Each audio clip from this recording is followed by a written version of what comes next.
They called her the professional reader, the voice that spoke the dead's final words when families were too broken or too greedy or simply too cowardly to read themselves.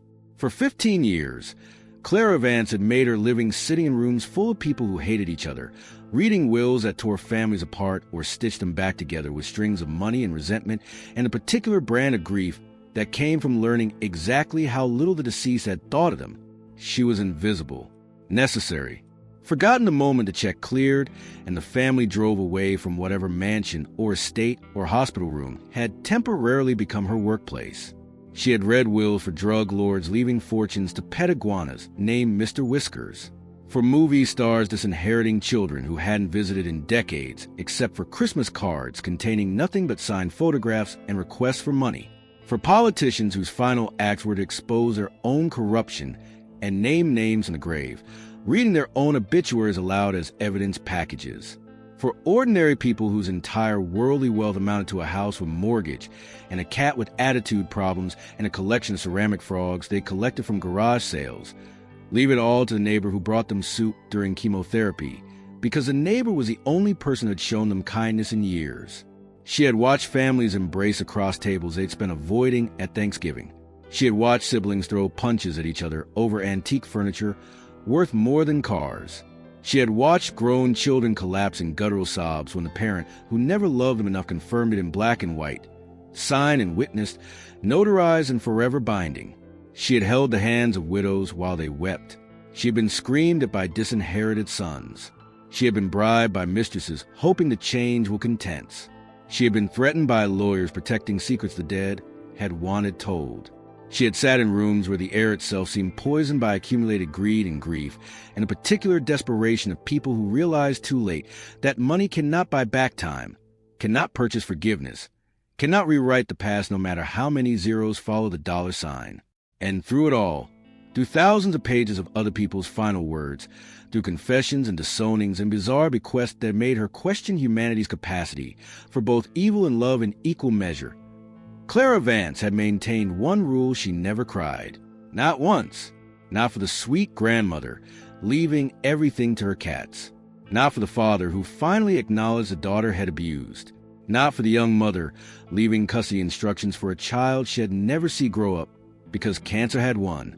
Clara Vance's tear ducts had sealed themselves shut somewhere around year 3 of her profession, when she realized that crying would be interpreted as weakness by families looking for any reason to challenge the will's validity, and she had simply stopped, turned off the tap, built walls so high inside herself that nothing leaked out anymore, until Alexander Kane III hired her. The call came on a Tuesday in October, delivered through channels that suggested the client had researched her extensively before making contact, not her advertised services, which are discreet and selective and cater primarily to old money families who value privacy above price. But her reputation, her history, the particular quality of her voice that former clients described as making you feel like the dead person themselves were speaking directly to you, making you believe every word even when you don't want to. The representative who contacted her was a lawyer named Marcus Webb, a man whose suit probably cost more than Clara's fully paid-off 2015 Honda Civic, whose voice carried the particular tone of someone accustomed to being obeyed, who offered a retainer fee that exceeded her annual income for a single month of work, who refused to discuss the client's identity over the phone, but promised that the assignment would require discretion, professionalism, and potentially the ability to read documents that might contain material some parties would find extremely upsetting. Clara should have refused. Something about the call felt wrong, felt like walking toward a door she shouldn't open, felt like her grandmother's warnings about fate arriving in disguises you don't recognize until it's too late, until you've already stepped through and the door has locked behind you. Her grandmother, Mei Chun, had died 2 years ago in the same hospital room where Elena had died before her, whispering fragments of stories about a workshop in Shanghai in 1923, about a commission from a Russian princess who disappeared in the revolution, about a masterpiece necklace that was never delivered, about a young apprentice who carved his signature into the setting before men with guns took everything. Stories Clara had filed away alongside her mother's deathbed whispers about a man named Alex who loved her and left her, who chose something over her, who probably didn't know she was pregnant, who she had protected by telling Clara that her father was dead, that he had died before she was born, that there was no one else, just them, always just them. But the retainer fee would pay off the remaining medical bills from her mother's final illness, would fund her own small studio apartment in Flushing for 2 years, would allow her to stop taking cases from grieving families who couldn't really afford her and focus entirely on the complex estate, work she actually enjoyed, the multi-million-dollar estates where the families fought over assets they'd never earned, and she could disappear into the background while they tore each other apart over money neither of them deserved. And so Clara accepted the contract, signed the non-disclosure agreement that felt unusually comprehensive even for her industry standard, waited for October 23rd to arrive, and tried to ignore the feeling that she was walking towards something that would change everything she understood about herself. The Kane Corporation was worth more than most nations' GDP combined. Alexander Kane III was the most hated billionaire in America, a man who had built an empire on hostile takeovers that destroyed thousands of jobs across 3 continents, crushed unions until they begged for mercy he never gave, bankrupted competitors through predatory pricing and market manipulation, and the kind of aggressive tax avoidance strategies that made him a target for every progressive politician in the country and several conservative ones who just wanted his money. His 5 children, 4 living and 1 deceased from a drug overdose 10 years ago, were famous in their own right for a particular flavor of entitlement that came from growing up with unlimited resources and unlimited permission to treat other people as inconveniences they could pay to make disappear. Jonathan Kane IV, the eldest son and presumed primary heir, was 35 years old and had never worked a day in his life. He had attended Exeter, Yale, and Stanford Business School entirely on family money, had married Victoria Sterling Blackwood for the alliance between 2 fortunes, had produced 2 children he ignored in favor of mistresses in golf games, and spent his time attending charity galas where he posed for photographs while internally calculating which of his siblings would receive the smallest share when their father finally died. He was handsome in a generic way that suggested good breeding rather than character, stood 6 foot 1 inch with an athletic frame maintained through tennis lessons and personal trainers, and possessed his father's cold gray blue eyes without any of the depth that had occasionally, very occasionally flickered in Alexander's gaze before the eyes closed over again. Victoria Sterling Kane, Jonathan's wife, was 33 years old and beautiful in a way that predators are beautiful sharp angles, calculated expressions, platinum blonde hair maintained at expense most people couldn't afford, a body kept model thin through discipline that bordered on eating disorder. She had married Jonathan for the Kane name and the guaranteed inheritance, had borne him 2 children she handed off to nannies while she planned the interior design of the mansion she expected to inherit, and had spent the last decade making Clara's life miserable whenever their paths crossed at social functions Victoria insisted on attending despite having no actual role in estate matters. Victoria knew somehow that Clara represented something threatening to her position, though she couldn't have said what if asked. She just knew she hated the way Jonathan looked at the will reader sometimes, the way his eyes tracked Clara across rooms with an expression Victoria couldn't identify but didn't like. She hated Clara's calm competence, her professional distance, the way she disappeared into backgrounds while remaining somehow present, the way Alexander had started requesting her specifically for meetings in the final months, spending hours alone with a woman Victoria couldn't interrogate or intimidate or buy off. Richard Kane II, the second son, was 31 years old and quieter than Jonathan, less overtly entitled but equally hollow. He had come out as gay at 22, had been semi-disowned by Alexander, though Alexander had quietly paid for Richard's apartment, his therapy, his Ivy League PhD program in art history, and had eventually married a man named Mark who was kind and stable and made Richard happier than the Kane fortune ever had. Richard was the only one of Alexander's children who might have been salvageable, who showed occasional flashes of capacity for genuine feeling, who had once, drunk at a family Christmas party, admitted to Clara, who had been serving drinks, that he sometimes wished had been born to different parents, maybe a middle-class family in Ohio where love meant something and money was just money. Clara pretended not to hear, had refilled his glass, had carried that confession inside her like a splinter working its way toward her heart. Catherine Kane, the middle daughter, was 34 years old and divorced twice, currently dating a man 23 years old named Tyler, who clearly hoped this marriage would stick if the money proved sufficient. She had inherited her mother's beauty without her mother's coldness, her father's ambition without his intelligence, and had spent her entire adult life trying to fill internal emptiness with shopping, therapy, spiritual retreats in Sedona, and a series of relationships with men who wanted the Kane access more than they wanted Catherine herself. She was fragile in ways she covered with aggression, broken in ways she hid behind couture, and Clara had read her divorce settlements with a particular sadness of someone watching a woman destroy herself repeatedly while everyone around her profited from the destruction. Elizabeth Kane, the youngest, was 26 years old and the only one who had ever looked at Clara like she might be a human being rather than furniture. She was artistic, sensitive, worked as a photographer for magazines that didn't pay enough, had refused to attend business school, had fought screaming matches with Alexander about her career choices, and had been punished with a trust fund that paid her rent but nothing else, forcing her to take jobs like will-reading attendee, which was how she had met Clara 3 years ago at a difficult estate settlement where Clara had been kind to her during a break. Elizabeth was the only Kane child who might survive what was coming with some part of her soul intact, and Clara found herself hoping, against all professional objectivity, that the youngest daughter would be spared the worst of what the will contained. And then there was Eleanor Vance, not a Kane by blood, not an heir, not even technically family anymore, though she had been married to Jonathan Kane Sr., Alexander's father, for 11 years before his death 7 years ago. Eleanor was the original villain of this story, the woman Alexander had been forced to marry after his father threatened Elena, the stepmother who had made Clara's mother's life miserable through passive-aggressive cruelty and social sabotage, the matriarch who had ensured that Clara Vance would never know her father's name, never inherit a dime of the Kane fortune, never exist in any public record as anything other than the daughter of some woman Alexander had known briefly before his real marriage began. Eleanor had attended Elena's funeral. Clara later learned solely to confirm that her rival was truly dead, had smiled at the coffin with satisfaction that had curdled something inside Clara that wouldn't fully crystallize until much later.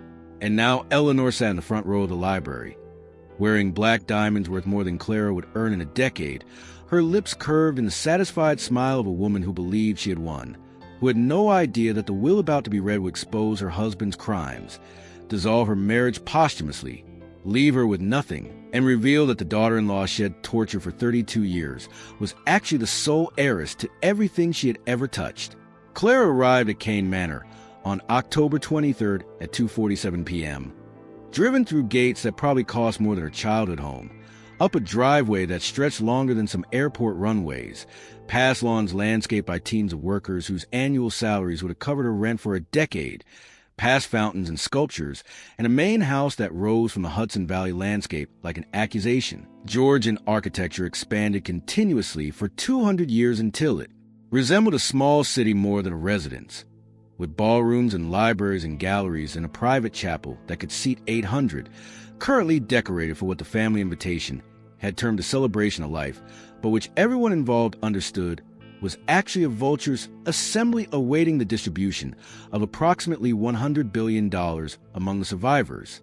She was shown to the library, a room that contained more first edition books than most public libraries, dominated by a table of solid mahogany that could have seated 20 people comfortably but was currently set for one her.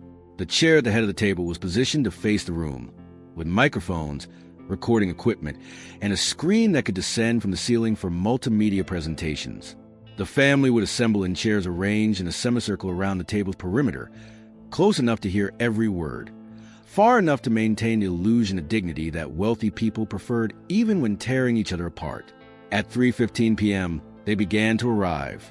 Jonathan and Victoria came first, Victoria's diamonds catching chandelier light like captured stars, Jonathan's tablet already displaying stock portfolios, both of them glancing at Clara with a dismissive evaluation of people determining whether the help posed any threat whatsoever. Richard and Mark followed, Richard offering Clara a tentative nod that Victoria immediately quelled with a sharp look. Catherine arrived with Tyler clinging to her arm, looking fragile and overmade up and desperately hopeful about the pregnancy rumors she had been spreading false. Clara happened to know from Catherine's divorce lawyer, who was also Clara's occasional tennis partner. Elizabeth came last, alone, and actually made eye contact with Clara with an expression that suggested she was bracing for impact. Spouses, cousins, business associates, lawyers representing various branches of the family interests, 47 people in total, assembling in expensive mourning attire that probably cost more than most weddings, settling into chairs arranged for maximum visibility of the reading table, each one calculating expected shares, already spending money they didn't technically possess yet, but confidently within the hour. At 3:47 p.m., Clara opened the leather portfolio bearing the Kane family crest, removed the documents sealed inside, adjusted her reading glasses, and began. "I am Clara Vance," she said, her voice carrying across the silent room with a particular clarity that had made her reputation professional, measured, giving nothing away.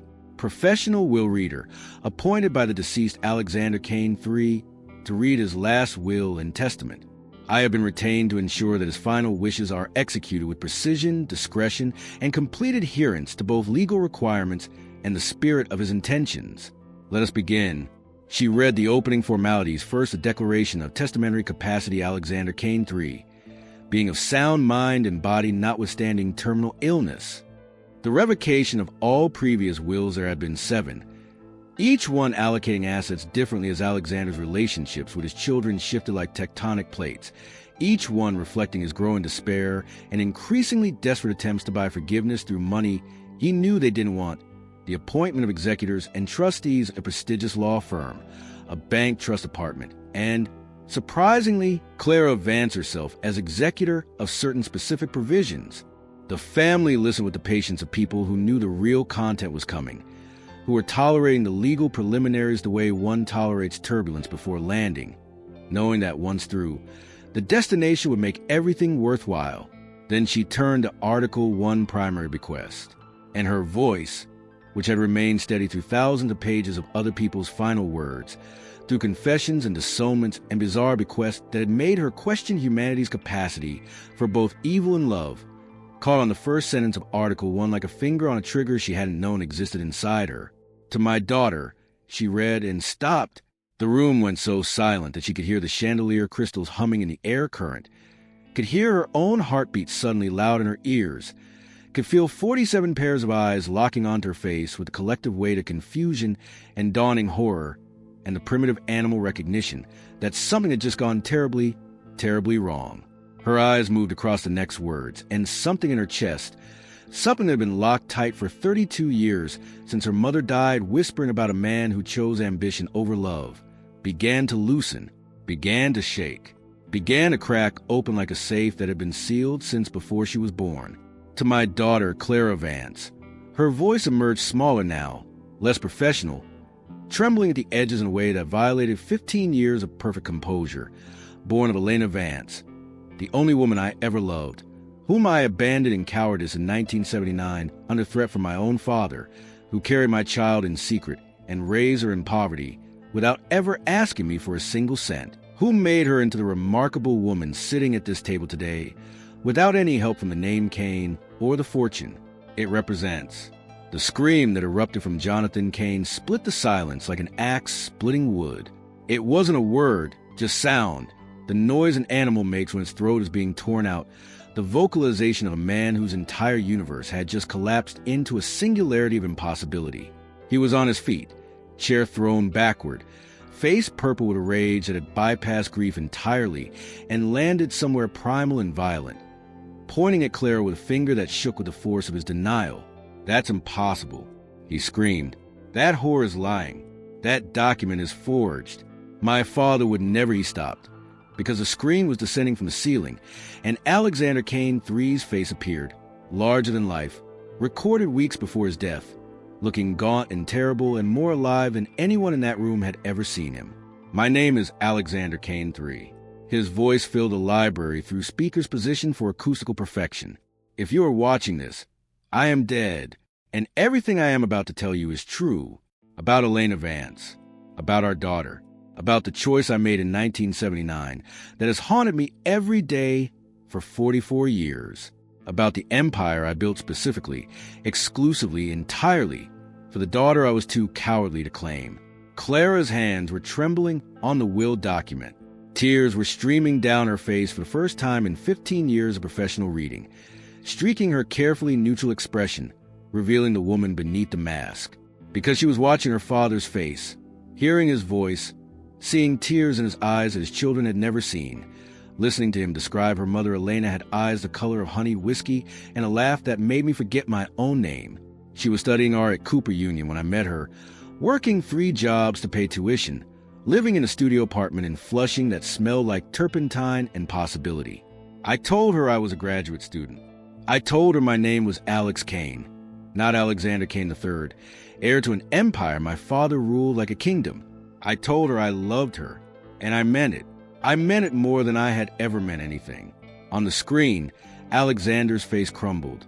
My father found out. He threatened to destroy Elena, to ruin her family in China, to ensure she never worked in America again, to make me watch if I continued seeing her. And I believed him.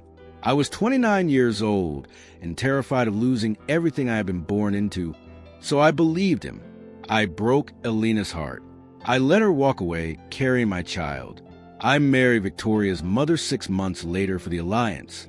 I built this empire with the desperate energy of a man trying to fill the hole where my daughter should have been. And every single day, for 44 years, I woke up knowing I had chosen wrong. The video ran for 47 minutes. In it, Alexander detailed every aspect of his relationship with Elena, the meeting at a coffee shop near Cooper Union, where she had been studying sketching and had been pretending to be a graduate student. The 3 months of secret romance in her tiny Flushing apartment, where had first tasted food that wasn't prepared by chefs.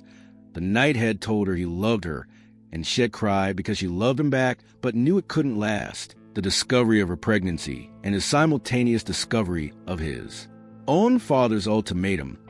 The terrible choice made in a hotel room, while Elena slept beside him unaware. The decision to walk away to protect her from his father's wrath rather than fight for her. The marriage to Victoria's mother 3 months later, while Elena was 7 months pregnant. The birth of Clara that had learned about through private investigators had hired secretly. The photographs had collected of Clara at every age: newborn, toddler, kindergarten, elementary school, middle school, high, school graduation, college graduation, art degree. Like her mother, working at her first gallery job, winning her first restoration commission, opening her own studio.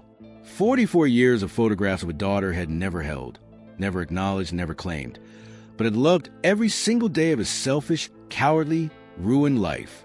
He provided bank records proving he had been secretly sending money to Elena through shell companies, money that had paid for Clara's education at the best schools, money could buy, money that had covered her grandmother's medical care during the long illness, money that had funded the studio apartment where Clara had grown up thinking her mother worked tirelessly for everything they had, money that Elena had apparently invested wisely, dying with significant savings that she had left entirely to Clara, along with a safety deposit box key, and a letter Clara hadn't opened yet, because she couldn't bring herself to read her mother's final words. He provided the DNA test results, 3 separate laboratories, 3 separate confirmations conducted from samples Alexander had obtained through methods Clara preferred not to think about too closely. Probability of paternity, 99. 99. Clara Vance was genetically and legally the daughter of Alexander Kane III, and he provided photographs Clara had never seen Elena pregnant, with Clara, glowing and young and so deeply in love with the man who had abandoned her, Elena, holding newborn Clara, exhausted and radiant and fiercely protective Elena at Clara's kindergarten graduation, pride and love evident in every line of her face. Elena's obituary from 2 years ago, which Alexander had attended anonymously, standing at the very back of the funeral home, the only mourner who had wept alone for the woman he had, thrown away like garbage and regretted every moment since. When the video ended, the room was silent for exactly 3 seconds. 3 seconds in which 47 people processed the impossible, recalculated their futures, felt the ground shifting beneath their feet as everything they'd assumed solid began to liquefy. Then it exploded. What followed was not a single dramatic moment, but 3 hours of sustained chaos that would eventually become legendary in certain circles of New York society, passed down through generations of old money families as a cautionary tale about arrogance, assumption, and the terrible price of underestimating the invisible woman in the gray dress. Jonathan's collapse began at minute 4 of the chaos. He had been screaming for the first 90 seconds, words tumbling over each other in incoherent rage, forged documents, paid actors, conspiracy by the help, Clara was a fraud, the video was deepfake technology. His father had been senile, manipulated in his final illness by this woman, this servant, this nobody. Then Detective Rachel Mercer stepped to the library doors with 12 FBI agents in tactical gear, and Jonathan's screams shifted from rage toward Clara to terror toward the law enforcement officers now occupying his family home. Detective Mercer's voice cut through cacophony like a blade Jonathan Kane IV. You are under arrest for conspiracy to commit fraud, obstruction of justice related to multiple Kane Corporation transactions, and accessory after the fact of the theft of the Chin Imperial Jewelry House legacy in 1923, which forms the basis of the Kane Corporation's original capitalization. You have the right. Jonathan's knees buckled, not gracefully collapsed, body racked with sobs that shook his frame, the golden boy image shattering into something pathetic and broken and small on the marble floor where he had been standing moment ago as the presumptive heir to everything. His face cycled through emotion so fast his skin turned gray to denial, collapsing into disbelief, into horror, into grief. So profound it looked physical, like his chest was being torn open. Please, he gasped, reaching toward Claire with hands that trembled so badly the rings on his fingers clicked together audibly. Please, you're my sister, my blood. You can't do this to me. I have nothing else. Don't leave me with nothing. I'm sorry. I'm so sorry for how we treated you. For how Victoria treated you. For everything. Please, Clara. Please. Victoria's transformation was more insidious and perhaps more damaging after her initial screaming fit, during which she had clawed at her own throat as if trying to physically extract the truth from her skin. She had switched tactics entirely. The narcissist's survival instincts had kicked in, recalculating, recognizing that rage would gain her nothing while manipulation might. She approached Clara with tears streaming down her face, whether genuine or performed remained unclear, with her hands extended in a gesture of false sisterhood, her voice dropping into a register of pleading that would have been convincing if Clara hadn't spent 15 years learning to read faces like books. Clara, please, Victoria whispered, dropping to her knees beside Jonathan, a position that must have killed her given how much she valued her physical elevation over others. We can work this out. We're family. You can have a majority. Keep 80%. Well, take 20. Well, sign anything. Prenups, NDAs, whatever you want. Just don't destroy us completely. We're your family, your brother and sister-in-law. We can learn to love you. Give us a chance. Please. Clara looked down at Victoria for a long moment. Her expression was unreadable, neither soft nor cruel, just evaluating, calculating. The expression of a woman who had spent 3 hours watching these people reveal their true natures and finding none of them worth saving. Victoria, Clara said finally, her voice quiet but carrying particular weight that had made her reputation. The jewelry you're wearing belonged to my mother. The necklace, the earrings, the bracelet, all of it was stolen from my family's workshop in Shanghai in 1923. It belongs to me. Remove it now, or it'll have it removed from you by the FBI agents currently processing your arrest warrant for receipt of stolen property exceeding $80 million in value. Victoria's face did something extraordinary. It cracked. The beautiful mask that had survived 2 marriages, countless social events, and 15 years of systematic cruelty toward Clara simply shattered. She began removing the jewelry with shaking hands, tears streaming down her face, each piece clattering onto the marble floor like the sound of dynasty falling. Richard and Mark left quietly during the second hour, Richard stopping briefly to touch Clara's arm with trembling fingers. I'm sorry, he said, his voice breaking, for not saying anything, for staying silent while they hurt you, for being complicit through inaction. I hope you can find it in yourself to forgive me someday. If not, I understand.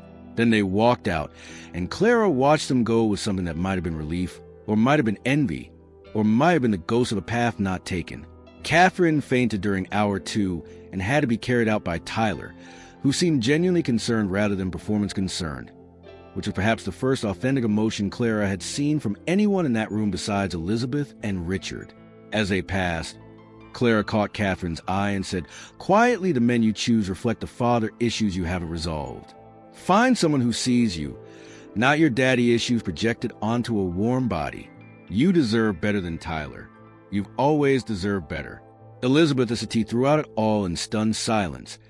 tears tracking silently down her face, processing revelations about her father that rewrote her entire understanding of her childhood, her family, herself. When Clara finally looked at her directly, Elizabeth met her eyes without flinching. "You're my sister," Elizabeth whispered. "My real sister. Not by marriage, by blood." "Yes," Clara said, her voice softening slightly, the only time it softened throughout the entire reading. "You're my sister, and you're the only one of his children who might be worth knowing. Stay. We'll talk. Later, when this is over." Elizabeth nodded, tears flowing freely, and something passed between them that might become beginning of actual family. The kind built on truth rather than convenience, on shared blood rather than shared greed. Eleanor Vance had been silent throughout most of the chaos, her face cycling through expressions that suggested a woman watching her entire world collapse in real time. When Detective Mercer approached her with handcuffs, Eleanor didn't scream like Jonathan or bargain like Victoria. She simply extended her wrists with the dignity of a woman who had spent 32 years building her identity on stolen ground and was now watching it return to its rightful owner. "I knew," Eleanor said quietly, her voice carrying over the diminished noise in the room. "I knew about Elena. Alexander told me on our wedding night, drunk and weeping, that had loved someone else, that he had a daughter somewhere. I spent 32 years ensuring that daughter could never claim anything, never find proof, never exist in any record. I made myself the architect of Clara's invisibility, and I would do it again." She looked at Clara with an expression that was almost admiring. "You're better than any of us deserved, better than Alexander deserved. I hope you destroy them all." "I intend to," Clara said. Through all of it, through the screaming and the begging and the threats and the collapses and the confessions and the arrests, Clara sat at the table. She read the remaining provisions of the will. With steady hands, the asset transfers every share of Kane Corporation stock, every property in every country, every patent, every investment account totaling approximately $100 billion at current valuation. The family instructions 30 minutes to vacate Kane premises. Failure to comply resulting in criminal charges compounding existing investigations. The personal messages to each child that Alexander had crafted with the precision of a surgeon using a scalpel. "To Jonathan, I hope poverty teaches you what money never could, humility. I hope you lose everything and discover that you are, and always were, nothing without the name you didn't earn. I hope you live long enough to understand that I didn't leave you nothing. I left you the opportunity to become someone worthy of the name Kane, if you can find the courage to build it from scratch. But you won't, and that is your punishment, knowing you could have been better and choosing not to be. To Victoria, the jewelry you're wearing belonged to Clara's mother. Return it. The clothes you're standing in were designed by a woman your family robbed. The life you lived was financed by money meant for Clara's education. Everything you believe you earned was stolen from my daughter. You are a thief's wife, a thief's daughter-in-law, a thief's mother-tobe, and you are going to prison for a very long time. The children you bore using my family's money, they're mine now. Their trust funds, their education accounts, their inheritance, it's all transferred to my name. They will learn who their real aunt is. And you, Victoria, will have plenty of time in a federal facility to think about how you treated the woman who is now your jailer. To Richard, you were always the kindest of my children. I'm sorry I made you complicit in this through my silence, through my failure to protect you from your mother's cruelty, through my cowardice in acknowledging you. You chose love over money when you married Mark, and that makes you braver than I ever was. The trust fund I provided was insultingly small, and I apologize. Take the house in Greenwich. Take the art collection. Take $500 million, tax-free. Live well. Be happy. You earned it by being human in a family of monsters. To Catherine, the men you choose reflect the father issues you haven't resolved. Find someone who sees you, not your daddy issues projected onto a warm body. You deserve better than Tyler. You've always deserved better. The trust fund is yours unchanged. The apartment is yours. Take my photograph of your mother from our one genuine conversation. Learn from it. Be brave. To Elizabeth, you were the only one of my children who ever looked at me like I might be human. Thank you for that. You're my sister. Everything I have is partly your stake, the foundation I established in Alina's name. Run it with Clara. Help the people we fail to help. Be better than we were. Love someone for themselves, not their potential. And know that I loved you in my damaged way from the moment you were born. I just loved your mother more, and I was too weak to choose correctly. Forgive me, or don't. But know that you were always my favorite, and I am so sorry. To Eleanor, you knew. From the beginning, you knew about Elena, about Clara, about everything. And you spent 32 years ensuring my daughter remained invisible, ensuring she could never claim her birthright, ensuring she would live in poverty, while you wore diamonds stolen from her grandmother's workshop. You are not my widow. You are my accomplice's widow. You are going to prison for the rest of your life for conspiracy, theft, fraud, and particular malice you showed toward a child who never did anything to you except exist. The house you live in is Clara's. The money you spent was Clara's. The life you built was on Clara's back. And I hope that knowledge burns every day of your sentence. At 7:15 p.m., 3 hours and 28 minutes after she had begun, Clara closed the leather portfolio, removed her glasses for the final time, and stood up from the table for the first time.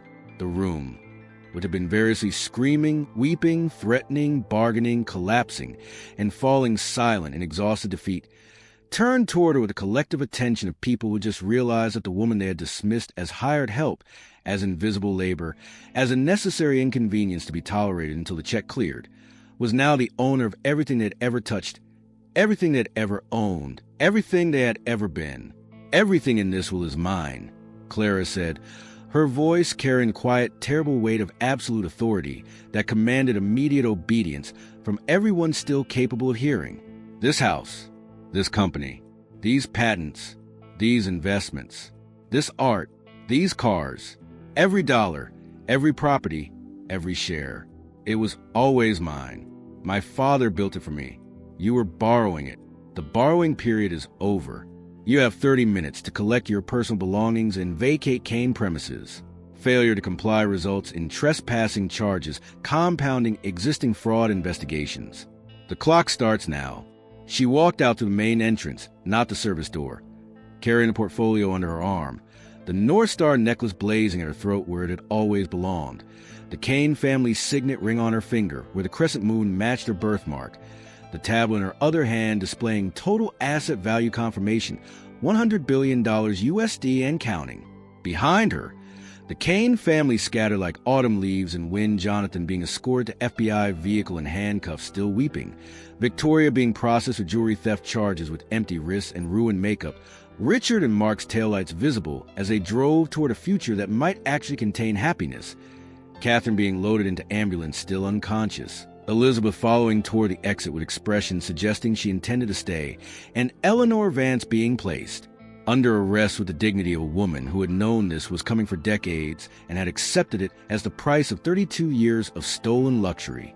And Clara Vance, daughter of Alexander Kane III and Elena Vance, granddaughter of Wei Ming-chun, who had carved his signature into a necklace setting 98 years ago, heiress to $100 billion and counting, walked into golden hour sunlight that seemed to welcome her home at last, carrying her father's final gift, her mother's memory embedded in the locket at her throat, and the legacy that had been waiting for her since before she was born.